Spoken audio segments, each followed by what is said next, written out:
Morning guys, ngayon bibili naman tayo ng manok dito sa Taytay guys. Ayan.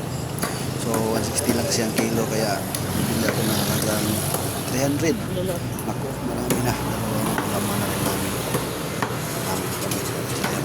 Malaki niyan guys. Ang halaga niya isang piraso is 500 mahigit. Grabe, laki niyan. Ayan guys. Dito lang guys sa Taytay guys. Ayan. So marami dyan, may mga native na manok dyan, native manok, 300 ang kilo niyan, native yan, 300 ang kilo. At saka meron ding naglilitson sa loob guys, Dami na naman sa sa loob, naglilitson din doon. So pinalitan ko na pag-iwa, simple. Matigas kasi yan eh, kaya pinalitan ko lang, gawin ko lang adobo para hindi mas mapanis. Ano naman talaga ang sekreto sa buhay para magkatipid.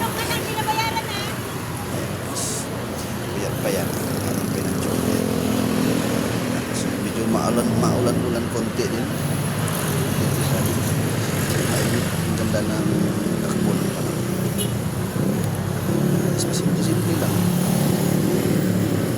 Diba? Kailangan natin kasi magtipid. Mahirap hanapin ang pera ngayon.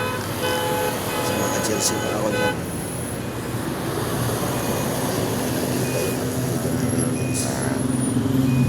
So yun, mga native yun doon, 300 ang kilo. So ang sarap naman kapag nasa bawa naman din. Gano'n yan sa probinsya eh. So dyan parang nasa probinsya ka na rin. At saka ang mura lang guys ng ano nila doon.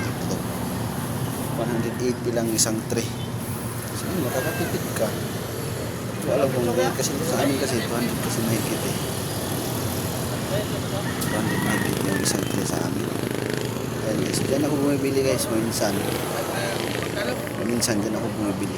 Tuwing umaga lang yung bukas nila, mula alas 4:30 hanggang alas 12. Yun lang ang bukas nila, kaya kailangan nandyan kayo sa mga oras na yan. Sa hapon wala na sila. So maraming salamat guys sa inyong pagkakinig. Maraming salamat.